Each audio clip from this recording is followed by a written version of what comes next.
glasses. She's like 13, 12, 13. He goes, she just told you what to do in the clutch. I'm like, yeah.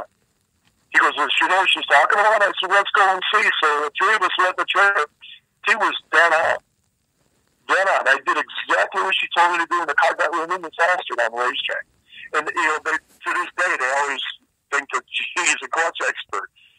She just gets it. She's studying biochemistry and stem cell research in college right now. And, that's what kind of a thought process she has. She has the mind to figure things out, mathematically, engineering-wise. She's a good kid. So she is my number one crew member. And I have one of my mechanics in my business, the women and son of diehard drag racers. They come with me. Gail, my ex-wife, occasionally attends. I mean, when I ran Pro Modified, she was an intricate part. The young lady that I'm with right now, Deborah, she's becoming an intricate part of it. I mean, and so the people that I surround myself with all have a duty. And if I can get it done with 3 or 4 people, that's all I want. It just becomes too much room for error with too many people, because one person thinks the other person took care of it, and things get missed. And, you look at some of your top teams, you don't need 10, 12 people. Some of your top pro stock teams, I mean, you've got your driver, and there's nothing better than a driver that can tune a car by the seat of his pants. There were a lot of these drivers that came out, and I won't mention any names, that were well financed, but they were nothing more than a driver. And when they finished the run and the car slowed down, it was up to the crew chief to download the computer and then come back and tell the driver what he did wrong and what they were going to do to fix it. And to me, there's 2 different types of drivers. There's a driver, and then there's a driver tuner. I'm a driver tuner. I mean, before the days of computer, and my computer's been screwed up, bro. With a bad sensor, a bad wire, or whatever. And I can go out there and tune the car. I can tell when it's spinning the tire in first gear. I can tell when it's knocking the tire off and the gear changes or rattling them. And then basically just come back and I know what to do. I'm not bragging on that, but it's years of experience. Right. To be able to tune that racetrack to the seat of your pants, and by the way it feels. The way it's, shooting across the racetrack, trying to up lanes, and you know what to do, what to tame it down, or move weight around in the car. There's so many things. There's so many adjustments in a pro stock car or a pro mod car today, with chassis and clutching and four-link and tire pressure and tire compounds. I mean, different size rollout on your tire. That goes into a pro stock car than the average individual realizes. It's not just a few little tweaks and turns. When you get into a pro stock car, especially a new one, every car has got what I call its own flavor. I mean, every car it's got its own wants and needs.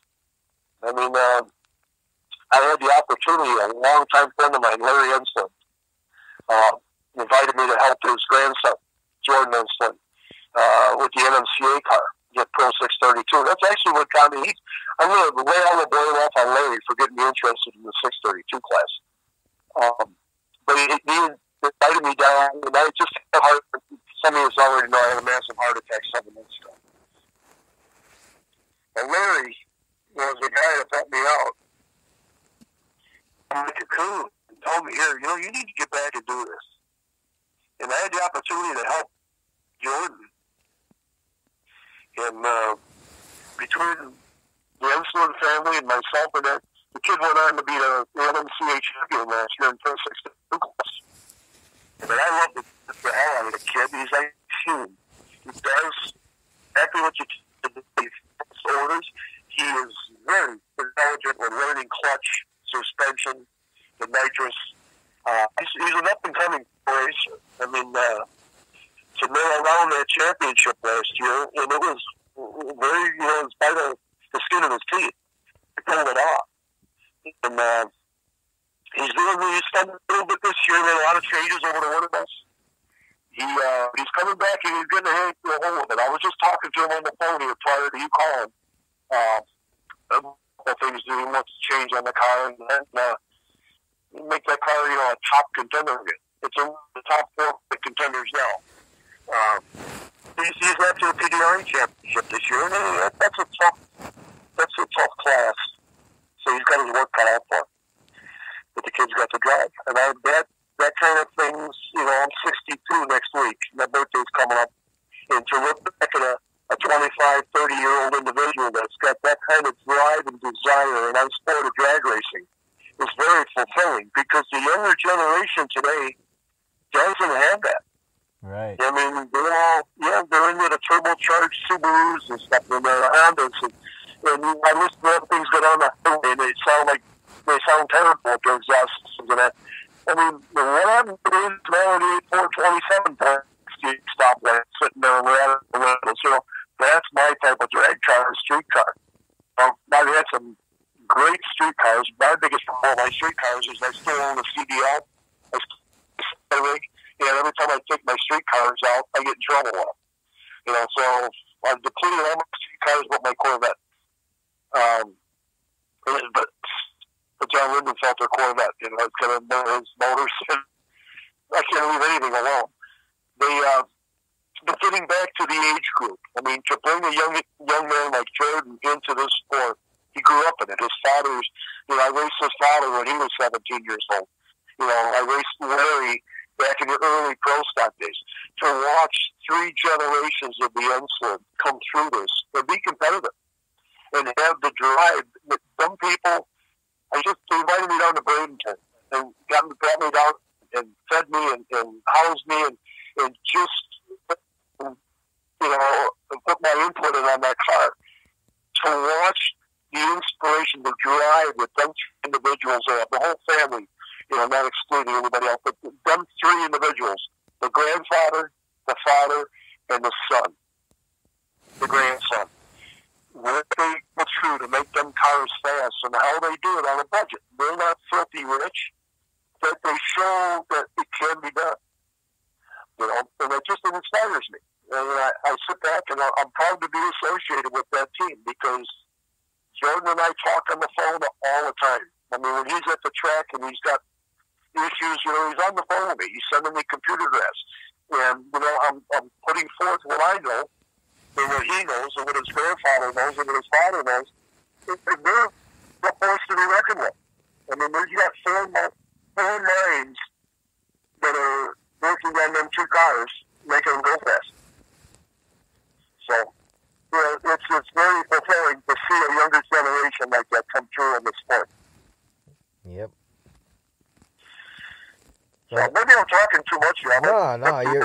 No, you're fine, Bill.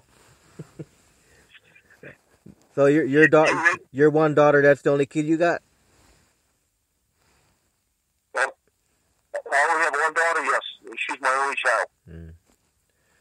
And like I say, she's the apple of my eye. She can do no wrong.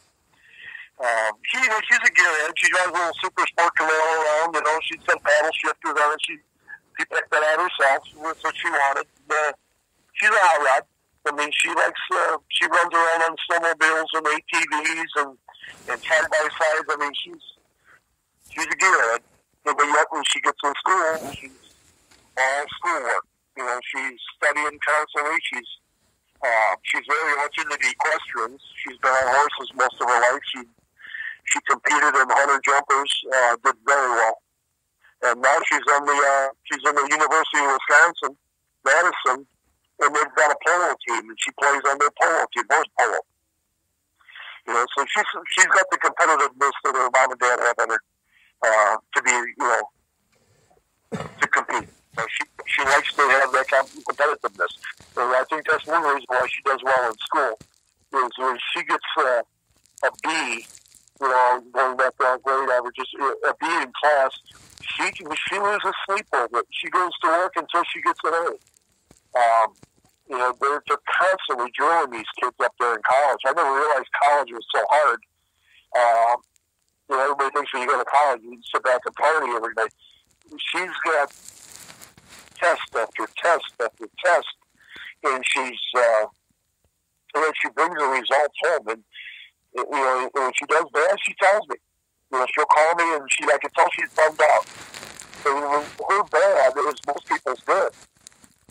So, I relish it. I look at that and think to myself, my God, most kids are super happy where to be, and you're disappointed in yourself.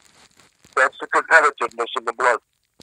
And that's kind of the way I am. I mean, I like going fast. I don't like to lose. And if I lose, I take it out on myself. I don't take it out on team members because I'm the one that made the last call. And if I cut a bad light, trust me, all the way home driving that semi, I'm going down the highway mad at myself. Because I can cut great lights when I want to. It's all mental. You have to have your head in the game. And that's what I'm going back to. I mean, I've been away from it professionally for a few years, quite a few years. Came back at it as a hobby, and now I want to go back at it and race. I want to be the underdog. I want to come from the bottom and raise myself back to the top. So if I can do that, that's my reward. If I can't, I'm going to die trying. So, all right, that's what you need to know about Bill Neri, I guess. Maybe I've talked too much here. Nah, you're giving a lot of good information, Bill. Say, Bill, do you have any pre-race rituals or superstitions when you go out there on the track? Repeat that again. Do you have any pre-race rituals or superstitions when you get out on the track? Well, I look at it, I always say it there. That's what you asked me, right? Pre-race rituals. I always not only pray for my safety on the racetrack, but the competitors. I don't want to see anybody get hurt. These cars, they're built in today's standards, the chassis certifications and such. There's no substitute for safety. When I built this Camaro, it's got a full funny car cage in it. It's built to today's pro stock standards. And the old saying goes, if you got $100 head, buy $100 helmet. Well, I wrap myself in safety. My clothing, fire suppression systems in the car, helmet, padding, side padding around your helmet, the harnesses that you're tied in with. The car is built to withstand, a high speed, collision or impact or a rollover. Not saying that, there's nothing infallible, but what I'm saying is that I'm a very firm believer in safety. Getting back to the rituals, when I'm at the racetrack, there's no alcohol, I don't smoke. Try and keep a level head. People with bad attitudes and animosity doesn't go well with the sport. So even though every now and then I get pissed off, I try and hold my anger to myself. It's more, you look more professional. When you lose, throwing stuff and kicking stuff around like I've seen some people do. I've probably done a few times before in the past. Doesn't look good to the spectator. Everybody knows you're pissed. Everybody realizes you lost. You lick your wounds and move on. You come back stronger the next weekend. Yeah. So you learn from your mistakes. That's one thing that I've always done in business. I've been in business 42 years. And I started when I was 19 years old. And I just thought I could do it on my own. I worked for a contractor as an operator and mechanic, heavy equipment mechanic. And I just knew I could do it on my own. And I did. And today I'm semi-retiring. I'm just 42 years, a long time. Self-made, I have no partners. That's the drive in me. When I set my goals to succeed, I don't very seldomly give up. And, when I come out of that race car trailer, we set the awning up and roll the carpeting down, I'm there to race. Okay? Very seldomly, you'll see me sitting there eating a sandwich and hanging out, and watching TV. It ain't happening. I'm in the trailer studying computer. I'm redoing the clutch. I'm doing carburetors. I'm looking for that added advantage. So the ritual is I go to the racetrack when I'm ready, and I pack that hauler up and I show up at the racetrack, I want to be ready. I bring enough parts with me to fix what I can break, and I go to the race, and that's my enjoyment. I don't want it to be a job. I want it to be my enjoyment. But I also want to be competitive in. And when I lose the first round or maybe a DMQ, that's just going to make me smarter next weekend. I don't take it as, oh, it's me, I'm not smart enough for this. I'm making myself smart enough for it. You got to have the willing to succeed. And when you have the willingness to succeed, you become a winning racer. This is just my advice. Now you mentioned safety. Where do you get all your safety equipment from? The different suppliers. I mean, the seatbelts, I use Stroud. I have for years. I mean, the people are great. Helmet. Simpson, the current carbon fiber helmet I just got is a Simpson. Fits very well. I modified the cheek pads, to puts even more, on my chin and such. The clutches I've used Ram clutches all my life. I mean, they're great people. The Marshalls are great people. Motors, I've used numerous. I used that Sonny Leonard power. I had Scott Shafroff power, Charlie Buck. I've used a lot of the guys over the years. And now, in the last few years, Jerry Denona and I have been doing it ourselves, building our own power and such. And Jerry's a great guy. Like I say, we're longtime friends. Safety, I mean, the wheels, I use weld wheels, trick titanium, clutch cam, the Stroud safety blankets around the Lenkos. Fire system as the name escapes me right now, but the fireballs. And I use, a lot of people run one 10-pound Heron bottle. I run two. I've got one on the driver, in the driver's compartment, and one in the engine, in two separate activation circuits. So if I have a carburetor fire, I'm not filling the cockpit full of fire suppressant. I can shut them, cool the motor down with the fire suppressant. If the car is on fire and I got flames coming through up into the cockpit, well, then I'm going to hit both systems. And put the fire out, hopefully long enough to get my body out of the car before it catches fire. That's the one thing that's always scared me. Is I've watched Tony Beswick, a long-time friend of mine. He was in a bad fire. Bill Coleman was in a bad fire. Fire is it's nothing to reckon with. I mean, it's bad. When you're on fire, like John Force, I watched that guy in flames so much over the years. It seems like if John Force isn't burning, something's wrong, But then guys come back out, they get right back in them cars. There's been a few top fuel racers that literally destroy the cars. And they got a car in the hauler, and they put it together and make the next day. They're back out there. So fear, if you have fear in your system, you shouldn't be a drag racer, or a NASCAR racer, or any other type of racer. Because you have to take fear and set it aside when you climb in that race car. Because if your mind isn't on driving that race car, if you're not totally focused on driving that race car, if you have issues at home, if you have issues with your work, or your business, or anything else, don't climb in that race car. Because if your mind isn't focused on that race car, my advice is don't climb in it. Because you have to be one step ahead of them cars at all times. And knock on wood, I've never wrecked a car in all my years of drag racing. And it's because I stay focused. And God, I hope that doesn't come back to bite me in the ass, what I just said. But you got to stay focused. You got to be one step ahead of them cars. When they make a move, you've already got to be recovering for it. It comes instinct. You can't think about it. If you got to think about it, it's too late. You have to have instinct. When that car makes a move, you got to be right on top of it. And again, a word of advice to up-and-coming racers, focus on the race car. Focus on the lane you're in. Don't worry about the lane that's next to you or what the other guy's doing. Focus on yourself. Make sure you get on the racetrack and stay safe.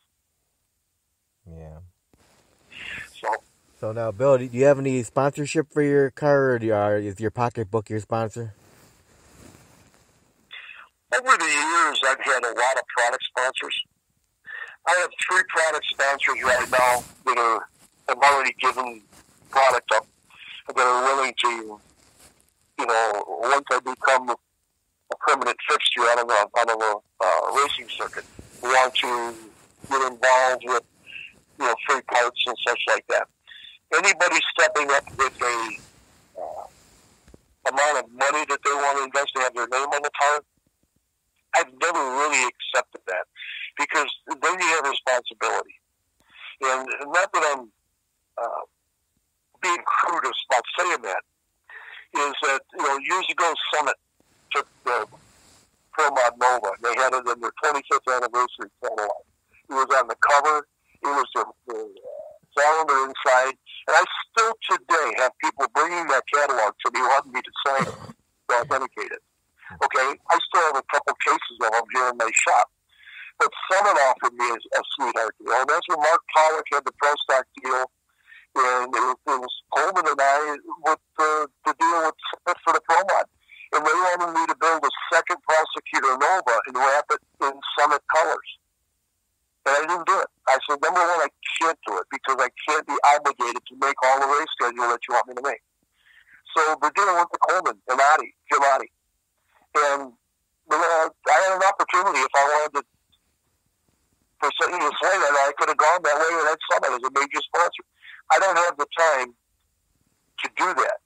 Now that I'm coming back at it, I didn't have the time to do that. But now that I'm coming back at it, if somebody wanted to step up and say, hey, here's the deal, we want our name all over the hauler in the car, we want you to do this and that, I would probably entertain it.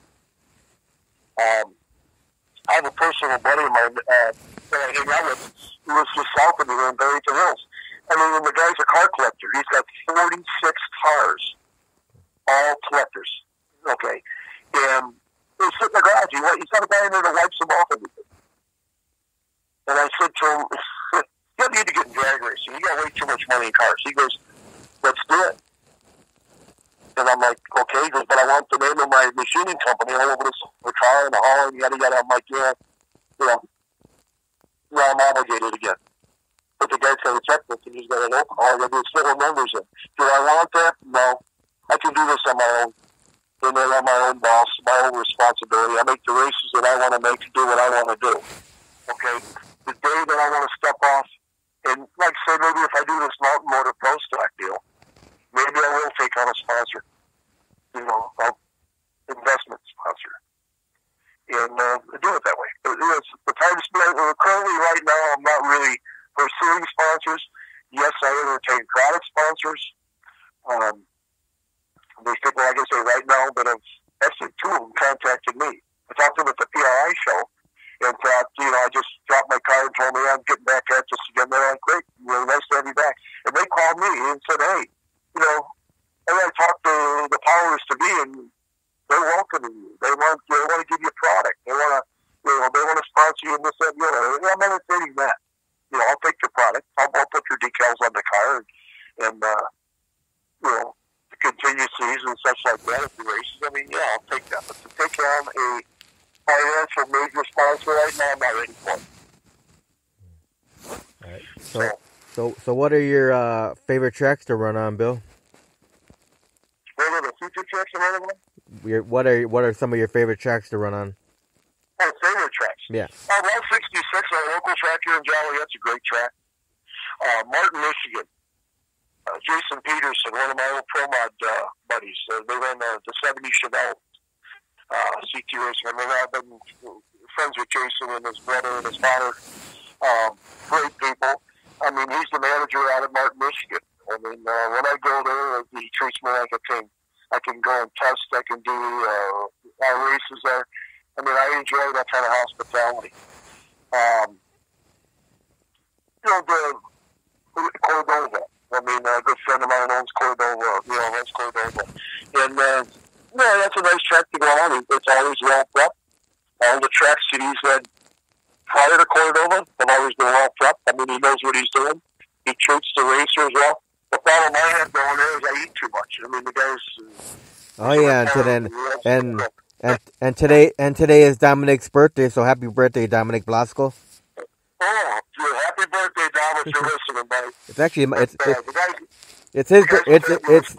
It's his birthday and my birthday today. Actually, we both share the same birthday. Well, happy birthday to both Yeah. of you. Mine's coming up on the 19th. Well, we were out last night partying a little bit. Some friends took me out. But it's just another year in the record books, the way I look at it. I mean, your only is always you feel. And other than that little setback I had, I still feel like I'm in my 40s. I still got the drive of a 40-year-old. So I'm not going to let age bother me. I'm not going to sit back and say I'm getting too old to do this. I mean, Warren's still doing it. Chris Thomas Sr. is still doing it. I mean, there's an inspiration right there. I mean, when a man of his age and his caliber can climb in a top fuel car and make a couple of hits, that inspires me that I'm far from being done. So, you can't let the little things like that bother you. I mean, if you let little things like that bother you, you're going to get old a lot faster than you realize. So. All right, so Bill, what would you consider to be some of the milestones of your drag racing career?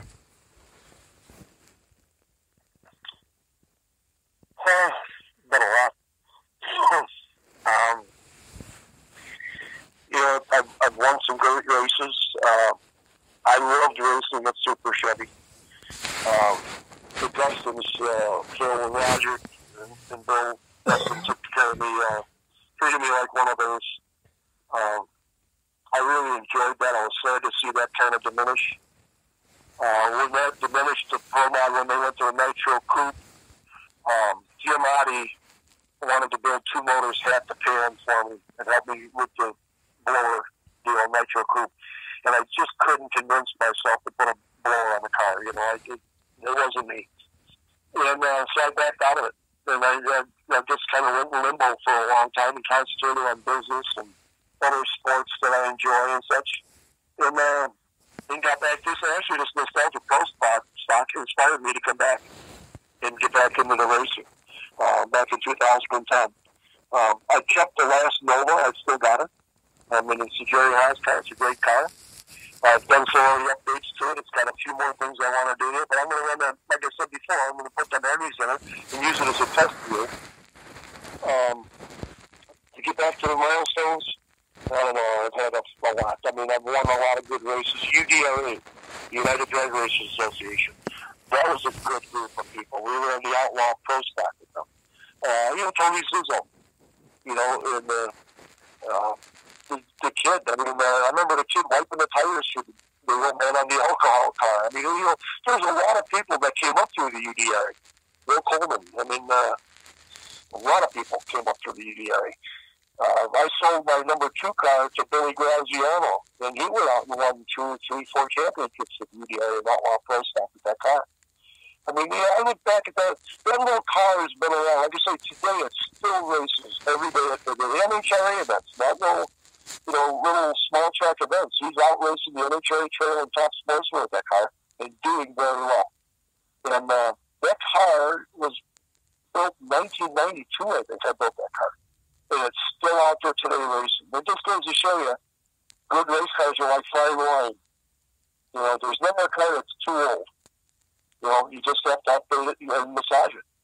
And that car is a perfect example. When I sold it, it was running 660s. Today it runs 660s. It's happy. And when he tries to run faster, it gets a little, he says not consistent. He says he'll run 660 every pass consistently now. And that's how he wins races with it. But to see a car of that vintage still out there racing, I mean, it's pretty cool. I tried to buy a couple of my earlier cars back, my 63 split one. I wanted that back I wanted to restore it and just put it in the garage. And I missed it by a few days. It got sold. It was in San Diego, California. The fellow that I had sold it to had just sold it to a fellow in Hawaii, like 2 days prior to me asking if I could buy it back. So that was kind of a bummer, but that was a milestone. That car was a blast to drive. It left with the front wheels 3 feet in the air every pass. It would go down there and 830 each one. Naturally aspirated with a light cone. So, a lot of the match races, running with the pioneers of pro modified. as I mentioned earlier, their names. Charlie Carpenter and I became great friends. We used to love racing each other because, we pull our shenanigans on the starting line. Charlie never used to like to go in first. So I threw a national dragster in the car, and I pulled up and I pre-staged the car, and I opened the national dragster. I was reading the newspaper while Charlie was over and doing his thing. The crowd went crazy. Because here I am with the pre-stage ball, I'm reading the national dragster. And there's little shenanigans like that, and we got down the end of the racetrack, and he was saying to me, "What the hell are you doing over there?" I'm like, reading the national dragster all about, our run at Kansas City last weekend. And he cracked up laughing, I don't like to stage first. I said, take your time. I said, but little stuff like that, the crowd, they don't know if you're serious or not. Little staging battles. That was the fun. That was the excitement, the animosity, all of that wrapped up in one big ball. Just going on. Wally Bell, God love him so. He taught me a thing or two, on the starting line, how to be flawless. We were at Marlin, Michigan one time, and he had me so rattled, I left before they activated the tree. I thought, the only way I'm going to beat this guy is to leave on him big time. He came in with the second ball, I let go of the clutch, and the way I went. We got down the other, he says, "What the hell was that?" I said, "You taught me that. Right? If I can't beat you legally, I'm going to beat you wrong." But those are the memories that I cherish. All the good times we had. And today, it has gotten to be too corporate, too sponsor-related, too serious. The fun is gone. The early days of pro stock racing, at the end of the day, you packed everything up. You didn't have these big, luxurious motorhomes and motorhomes. You had dualies. And you unhooked your trailer at the racetrack, and everybody got in everybody's dually, and you went out and you ate dinner, and you had cocktails, and you went out and had fun every night. Today, most everybody stays at the racetrack. I've never seen so many beautiful motorhomes. These rigs they got today. I live in my trailer. My trailer's got 11 quarters in it, and I got a double bunk sleeper on the tractor. And I love staying at the racetrack. Years ago, in 1990, I built one of the first Aerolite toter homes. Kyle Moyer built one of the first ones, and I built one right after it. And it was luxury back then. Everybody was still driving around with a dually. We had these nice Kodiaks, with these sleepers on the back. And I like to wake up at 6 o'clock in the morning and go on out, freshen myself up a little bit, throw some water on my face. I unload the car myself, roll it underneath, and go to work on it. I do my best thinking when I'm left alone. And until everybody else starts getting up and moving around, I've already got a thought process to how I'm going to complete my day. Now you had mentioned Graziano. I enjoyed watching him last year with the Chicago Wise guys for his first year with them. Yeah, he's got a 57 Chevy. Yeah, the Bavaria. Yeah, that he acquired. That's a good car. He's done some modifications and such to it. And he's running with the Wise guys. He's having a ball. His dad, rest his soul, was a great guy. Joe was the head of the UDA Outlaw Pro Stock program for quite a while.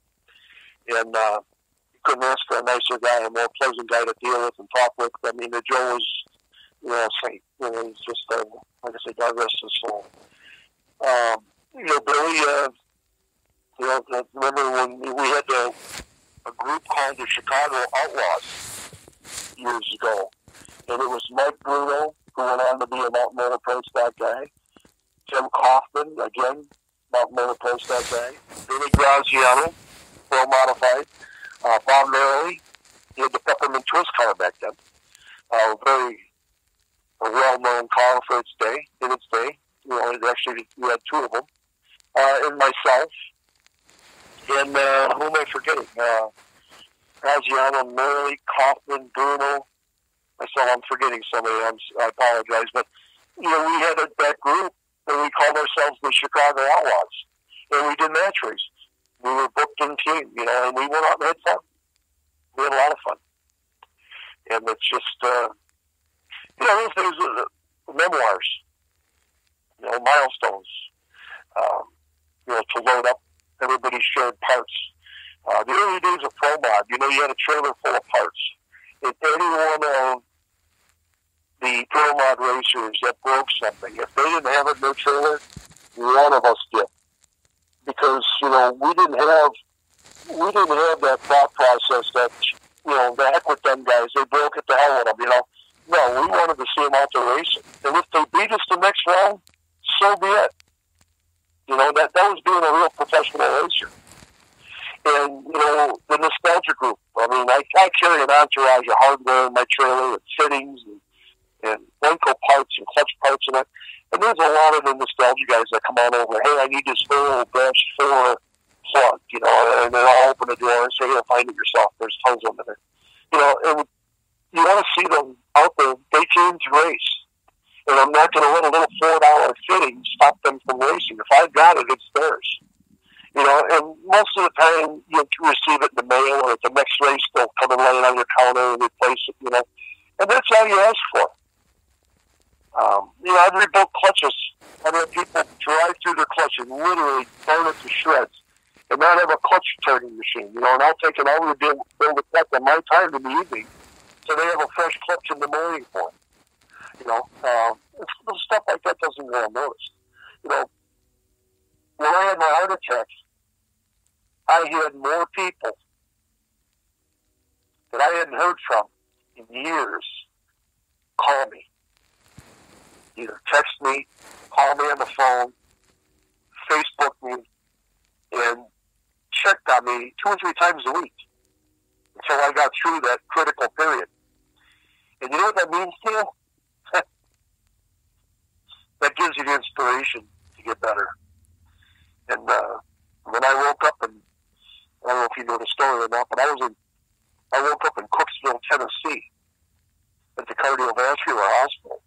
And I was down there. Everybody told me I had to take and slow down and relax. I went fishing in Barrel Hollows in Tennessee, and 18 of us a group of us were down there just having a great time. I knew I was having a heart attack. And I got on the wave runner. Unfortunately, I brought my daughter and my girlfriend with me. And we got on the wave runners and drove back to the marina, and they took me out of the marina on a paramedics wagon an hour to the hospital. I was dead when I got there. And I remember waking up in ICU and wondering, where the hell am I? And what had happened? It's a wake-up call. Yeah. Trust me, it's changed my whole attitude. And hey, we're only here for a visit, people. Enjoy yourselves. Yep. So I'm back at it, All right. So, Bill, what's been the most embarrassing moment you had on the track? There's probably a couple, 3 or 4 of those easy. Most embarrassing moment?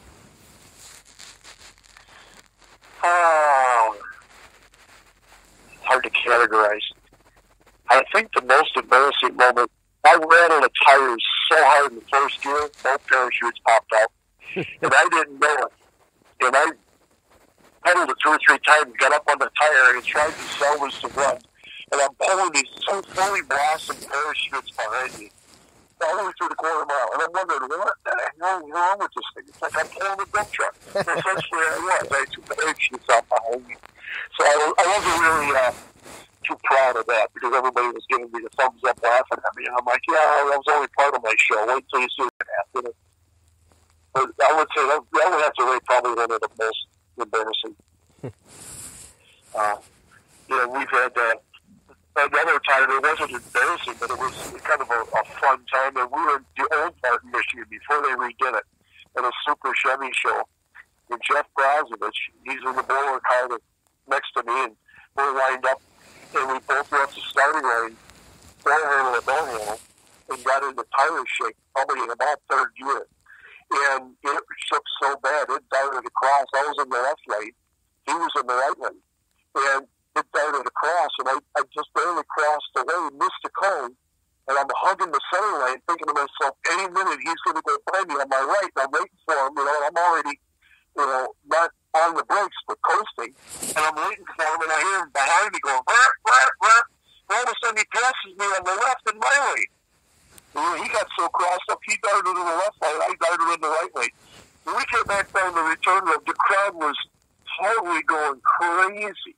Because when we did that, and neither one of us traded paint. And we got down to the end of the racetrack, and both of us were rolling on the ground laughing because it was like we planned it. And we never planned it; it just happened. But the drivers that we were, we managed to stay out of each other's harm's way. But people came back to the trailer after that. Oh my God, you guys! Holy cow! And Jeff and I were laughing about it, thinking we couldn't have planned that and have it happen like that. But just a little instances like that. I could go on and on and on and bore you to death on this. But times like that, you'll never forget. And that it gives you inspiration to do it again. So. Yeah, I think. I'm sitting here looking out over the lake, and since we've been talking, we've got almost probably 2 inches of snow over there. Snowing so hard. Yeah. Unbelievable. Middle of April, and it's snowing like a January day here. Yeah. All right, so Bill, I think we've been on about almost an hour and a half now, so I'm gonna cut the interview. I think I'm pretty much. Well, I got one more question. What's been your fondest memory of your drag racing career? Fondest memory, probably winning some of the championship races at Super Chevy. To beating some of the top guys. Qualified probably in Atlanta. I want to signal this one out. In Atlanta, Pro Motorsports race in Atlanta, there was 36 Pro Modifieds showed up to qualify for a 16-car field. And we qualified number 2 by 1/1000th of a second from number 1. We were on top of a heap of 36 cars. That was probably my most memorable, to be able to go on out. There were all the top dogs there. The Audis, the Colemans, the SDs, all of them. The Carpenters, everybody was there at that race. And, by 1/1000, Chris Hunt beat me out of first place. Otherwise, we would have tied for first place by 1/1000th of a second. To be able to do that probably was one of the most memorable, with the biggest smile on my face. And there was more of those, but that one there stuck out for some reason. I think there was 36 entries that weekend. And when you go there's 36 Pro Mods lined up. You're like, oh my God, and then go on out there and nail on that number and repeat it. It was quite memorable. Okay, now, Bill, if people want to follow you, what you're going to be doing racing, what's the best way for them to follow you? I try and post everything on Facebook. I got years ago, I went on Facebook more for the racing. Somebody said, you got to stay on Facebook, be a good name for it. And keep your fans, up to speed on what you're doing, how fast the car's going, or upcoming events and stuff like that. And then there's times there was, you'd run into different things, staying in touch with other people, different issues and that. But I try and post everything on Facebook. What I'm doing, where I'm going, how I did, up and coming, progress on the cars. And it's more for the fan base. I get a lot of phone calls. I've had the same phone number for 30 years on my cell phone. And a lot of people will call out of the blue. It's, hey, Bill, this is so-and-so, just sit and chit-chat and encourage me to move forward with the cars and encourage me to do different things and offer their support, such like that. So I stay in touch with a lot of people on Facebook. There's 3,300 friends on Facebook. Just and constantly every day get more people I've never heard of friend requests that are into racing. And I always look at their common friends, friends that we have in common with each other. And a lot of people have 200 or 300 friends that we're all associated with, So, right. Yes, I welcome them out. Word of mouth, talking with other racers. I've got a lot of the other racers encouraging me. There's a couple, 3 of the